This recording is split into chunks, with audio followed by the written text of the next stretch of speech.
Bismillahirrahmanirrahim. Assalamualaikum warahmatullahi wabarakatuh. Apa kabar teman-teman semua? Semoga sehat selalu, semoga selalu dalam lindungan Allah Subhanahu wa taala. Semoga hari ini penuh dengan keberkahan, amin. Seperti biasa, ini jam 10 malam. Nggak tahu kenapa pas, ada waktu kosongnya tuh, selalu jam segini ya. Dan, kayaknya di awal bulan ini sibuk banget. Aku nggak tahu ini aku doang yang ngerasain atau teman-teman juga. Cuman, eee, seminggu terakhir ini aku selalu gagal untuk tidur lebih awal ya.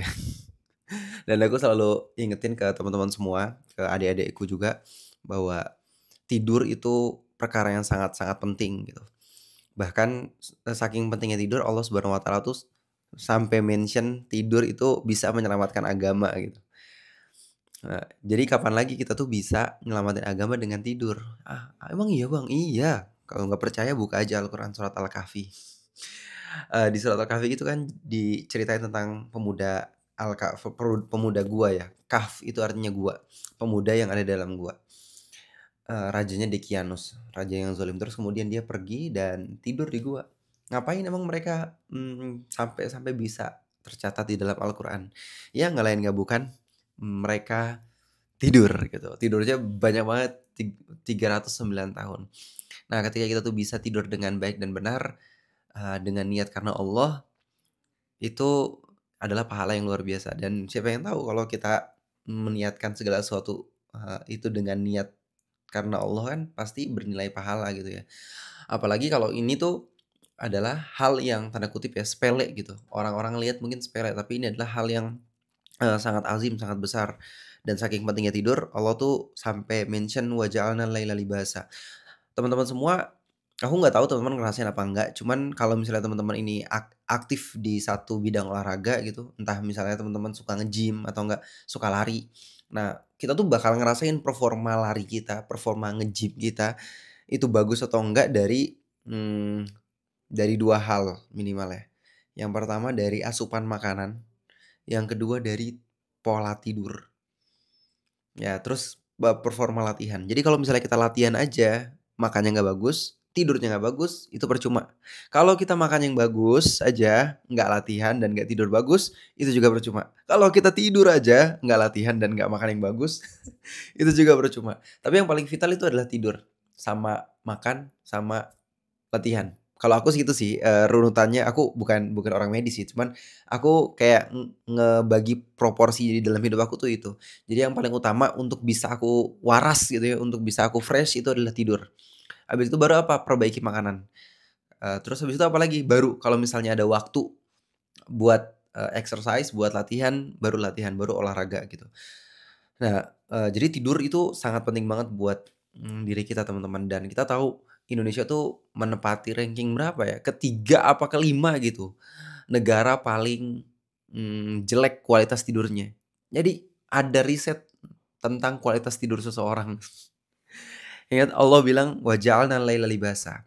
Jadi Allah tuh baik banget ngasih kita tidur, Allah tuh sayang banget sama kita. Kebayang gak sih kalau misalnya kita nggak bisa tidur? Awal mula depresi itu kebanyakan itu kan dimulai dari susah tidur, gitu. Makanya, eee makanya kalau kita datang ke dokter tuh, dokter tuh, ngasih obat yang kayak untuk penenang gitu, untuk kita tuh bisa tidur. Dan tidur tuh nenangin banget kalau kita punya kalau kita punya luka hari ini kita tidur, bangunnya itu kita lupa, dan itu juga salah satu hikmah dari lupa. Pokoknya tidur ini sesuatu yang sangat-sangat azim, sesuatu yang sangat-sangat besar. Allah nggak pernah mention sesuatu dalam Al-Quran kecuali kita tuh harus merenungi gitu. Wa ja'alnal laila libasa dan kami menjadikan malam itu sebagai, pakaian kamu, sebagai tempat kamu beristirahat gitu.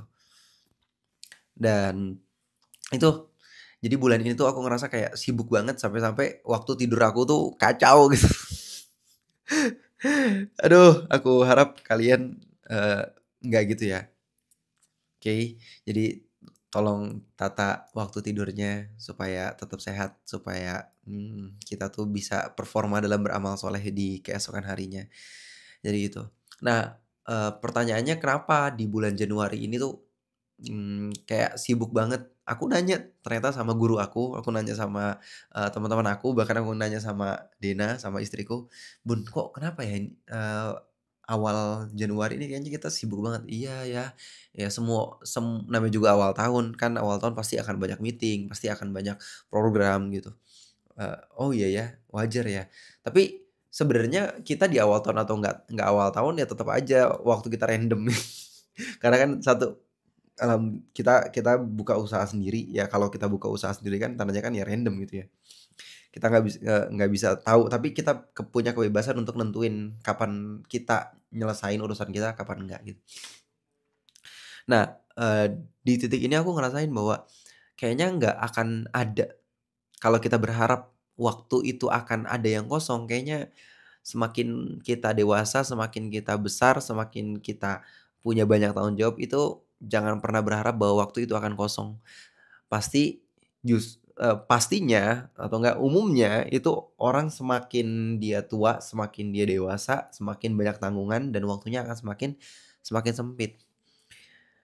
Jadi kalau kita masih berpikir untuk, "Ya nantilah kalau misalnya gua, ada waktu kosong." No, lupain sekarang. Kalau kamu bisa ngelakuin sekarang, lakuin sekarang gitu. Kalau kamu berharap nanti akan ada waktu kosong, no, lupakan. Kamu sedang berhayal. Dari sini baru relate ya, baru relate, Rasulullah tuh pernah ngasih tahu kita tentang, 5 perkara yang akan datang sebelum 5 perkara. Jadi ingat 5 perkara sebelum 5 perkara. Pertama apa? Sehat sebelum sakit, muda sebelum tua, kaya sebelum miskin, lapang sebelum sempit, hidup sebelum mati. Dan mungkin sekarang aku ngerasain lapang sebelum sempit. Itu aku ngerasain banget. Dulu waktu masih kecil kan kita kayak hidup ya udah main aja gitu ya, hidup ya udah santai aja, pulang tinggal makan, terus, sekolah ya tinggal sekolah.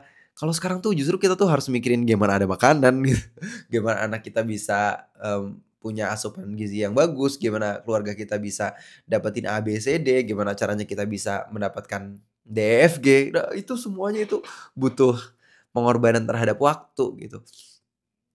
Iya. Ya gitu teman-teman, semakin kita dewasa faktanya adalah waktu itu semakin sempit.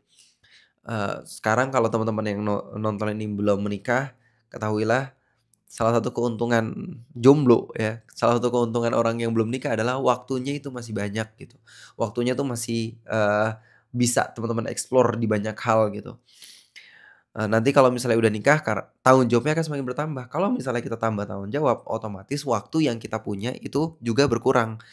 Bukan waktunya yang berkurang sih, tapi kesibukan kita tuh yang bertambah, sehingga seakan-akan waktunya kurang. Nah, makanya penting bagi kita untuk manajemen waktu.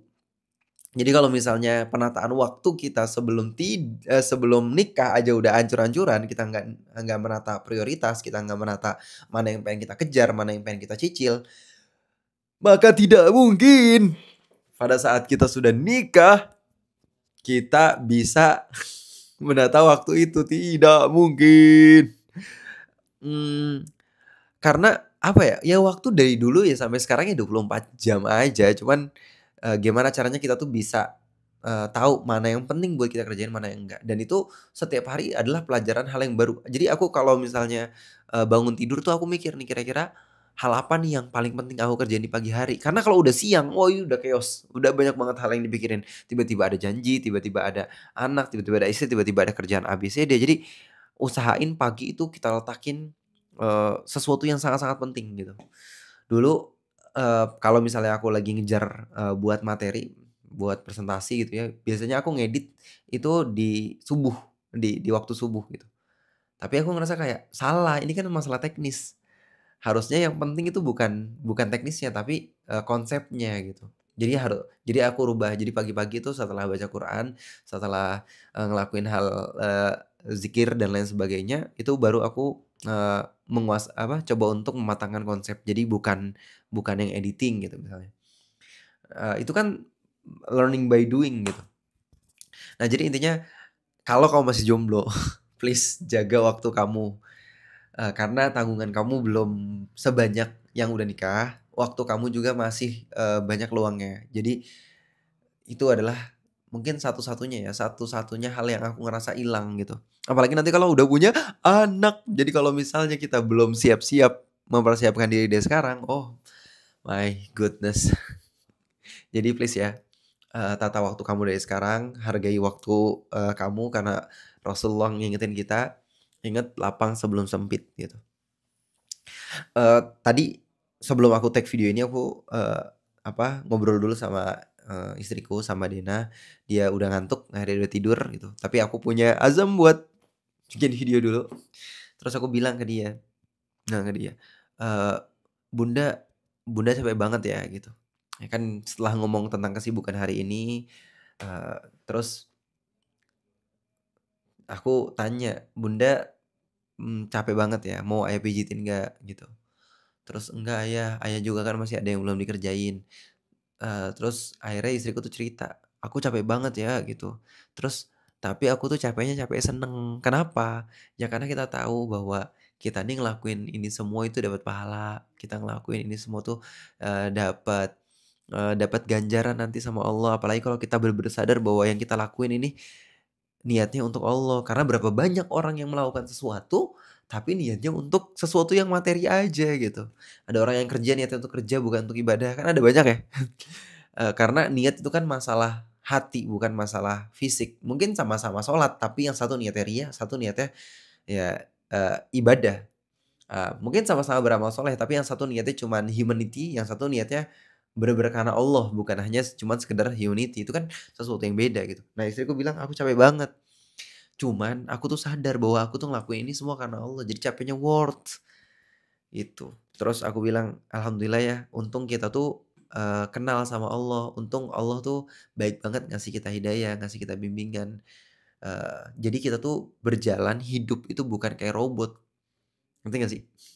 Robot tahu kan atau enggak bukan kayak hewan. Kan salah satu hal yang membedakan antara, robot dengan manusia adalah kesadarannya dia. Salah satu yang membedakan antara, hewan dengan manusia itu juga kesadarannya. Jadi, dengan memiliki kesadaran itu, dengan memiliki niat itu, kita tuh, perbuatan kita tuh jadi punya nilai gitu. Yang seperti tadi aku bilang, ada, eee, robot yang dia tuh hafal 30 juz. Ya iyalah, kan tinggal di-install, tinggal di-copy paste gitu. MP3, 50 ribuan juga bisa tuh kan. Baca Al-Quran dari Al-Fatihah sampai An-Nas nggak berhenti-berhenti. Tapi apakah robot itu bisa mendapatkan pahala? Enggak. Tapi manusia walaupun dia nggak hafal 30 juz gitu, dia cuman mungkin baca 1 juz atau mungkin setengah juz atau mungkin 2 halaman, 3 halaman, tapi dia membaca itu bener dengan kesadaran bahwa dia tuh bener-bener ngelakuin itu karena Allah, itu nilainya beda, gitu. Ya jadi, usahain setiap amal kita itu kita niatin karena Allah. Terus istriku cerita, "Aku tadi habis, dengerin dokter, Haifa, Ustazah Haifa, yang dari UK kalau nggak salah. Dia cerita begitu, kapan terakhir kali kita tuh melakukan sesuatu bener-bener untuk mendapatkan keridhoannya Allah gitu. Eee, kita tuh dari bangun tidur kan sudah dicekokin untuk tidak sadar ya, dari bangun tidur kita tuh langsung buka HP, langsung, memberikan kesadaran kita pada sesuatu yang kita lihat di HP kita gitu. Kita nggak bener-bener sadar kayak berhenti dulu, "Oke, aku pengen ngelakuin apa ya? Oke, aku sadar aku pengen, buka HP, tapi buka HP ini untuk apa ya?" Gitu. Kita, ya udah sudah terbiasa dengan otomasi gitu, bangun tidur toto ngelakuin A, toto ngelakuin B, toto ngelakuin C, ya kerja, tinggal kerja, tanpa bener-bener duduk dan merenung atau enggak ngejalanin itu dengan niat. Karena energinya beda banget. Nah istriku juga ngingetin gitu ke aku, "Ayah ayah nanti kalau misalnya ngerjain apa-apa, itu inget ya kita ngelakuin ini tuh karena Allah," gitu. Ya sederhana sih, cuman itu deep banget. Nah setelah, dari ngobrol sama istriku, aku ke sini, terus aku ceritain ke kamu. Oh ya teman-teman semua, sekarang kan, udah di tahun 2025. Kalau misalnya kita ngelihat, kalender Hijriyah, sekarang tuh ada di bulan Rajab, kita tuh ada di bulan Rajab. Sekitar 50 harian lagi kita bakal masuk bulan Ramadan. Jadi kata Rasulullah SAW, kalau kita pengen siap di bulan Ramadan, maka kita tuh harus, menanam di waktu Rajab. Jadi, di bulan ini kita tuh harus udah latihan tuh, eee, ayo mulai cicil kalau misalnya kita habis sholat 5 waktu, kita cicil dengan sholat-sholat nafilahnya, nggak apa-apa cuman baca surat Al-Fatihah doang gitu, surat yang wajib-wajibnya doang, yang penting dapat sholat sunnahnya. Eee, mulai cicil juga tuh sholat, tahajudnya. Nggak apa-apa sebelum tidur witir gitu 1 rakaat, masa iya 1 rakaat nggak bisa gitu kan, usahain. Ya buka aja dulu tuh Al-Quran, baca aja 2 ayat masa nggak bisa, itu coba dicicil gitu. Karena, para ulama tuh kalau udah masuk bulan Rajab itu mereka tuh ninggalin semua pekerjaannya kan, tapi masalahnya kan kita belum bisa seideal itu ya. Dan kita tuh hidup di lingkungan yang nggak kayak gitu. Seandainya coba bayangin ya, seandainya, kepala negara kita, bos-bos kita, semuanya itu punya pikiran untuk bisa berlomba-lomba di bulan Ramadan mungkin, kita bakal ada cuti 2 bulan di bulan Rajab gitu. Oke semuanya, kita hidup di dunia nih untuk beribadah pada Allah gitu. Di bulan ini kita harus bersiap-siap untuk bulan Ramadan. Ayo dikasih cuti atau enggak dikasih keringanan atau enggak diadain agenda-agenda untuk bisa melakukan amalan-amalan nafilah atau enggak adain kajian-kajian yang mungkin menguatkan keimanan kita untuk bisa sampai ke bulan Sya'ban dan Ramadan gitu. Itu kayaknya utopia sih. Cuman aku yakin itu aku bukan yakin, itu pernah ada di zaman Rasulullah gitu. Zaman Rasulullah, para sahabat dan tabi'in itu pernah ada. Jadi yang dikejar itu kesadaran manusianya tuh ngejar akhirat. Nah, di bulan Rajab ini, eee, itu kita disuruh untuk menanam. Nanti bulan Sya'ban dia mulai tumbuh, bulan Ramadan kita mulai metik karena kita udah kebentuk habits-nya. Setelah bulan Ramadan, kita berpuasa, kita jor-joran di situ karena Allah ngasih banyak bonus dan door prize di situ. Bulan Syawal kita udah jadi pribadi yang baru. Nah, salah kalau misalnya kita tuh, mulai siap-siapnya tuh di 1 Ramadannya gitu. Ini nasihat buat aku pribadi juga ya. Ya mungkin aku udah sering denger ini, cuman aku menyampaikan ini juga buat pengingat aku juga gitu. Salah kalau misalnya kita mulainya tuh dari 1 Ramadan, langsung tiba-tiba baca Quran, langsung tiba-tiba, sholatnya banyak gitu. Aku yakin itu nggak bertahan lama kok, itu pasti bertahannya cuma sehari 2 hari. Karena manusia itu nggak 180 derajat berubah langsung gitu dalam seminggu, nggak, harus nyicil gitu. Kalau emang bener-bener punya niat, ya udah disusun dari bulan Rajab ini gitu. Disusun dari bulan Rajab ini untuk bisa, beribadah lebih. Yuk besok, hari Jumat ya udah ada cobain sedekah 2.000, 3.000, 10.000, masa 2.000 sih? Ya 10.000 lah ya. Gitu ya, tipis-tipis, gitu. Terus di bulan Rajab ini teman-teman juga harus tahu bahwa, Allah Subhanahu wa taala mengisra mi'rajkan Nabi Muhammad SAW di bulan Rajab. Nah, jadi Rasulullah SAW itu, Isra Mi'raj dihibur oleh Allah Subhanahu wa taala travelling dari, Mekah ke Masjidil Aqsa, dari Masjidil Aqsa pergi ke Sidratul Muntaha, ketemu sama para nabi, mengimami para nabi, kemudian, ketemu Allah Subhanahu wa taala, terus kemudian kita dapat syariat untuk sholat. Kayaknya ini bagus tuh kalau misalnya aku cerita tentang, Isra Mi'raj di episode berikutnya, oke? Oke, karena ini udah 18 menit, mungkin aku ceritain besok ya. Oke, stay tune. Makasih banyak udah dengerin celotehan aku, semoga bermanfaat, semoga ada kebaikannya, doain ya. Semoga kita, bukan doain, kita doa bersama-sama ya. Semoga kita Allahumma baligna Rajab wa Sya'ban wa baligna Ramadan. Semoga Allah menyampaikan kita pada bulan Ramadan dan di bulan Ramadan kita menjadi sebaik-baiknya insan. Amin ya rabbal alamin. Barakallahu teman-teman. Assalamualaikum warahmatullahi wabarakatuh. Sehat selalu.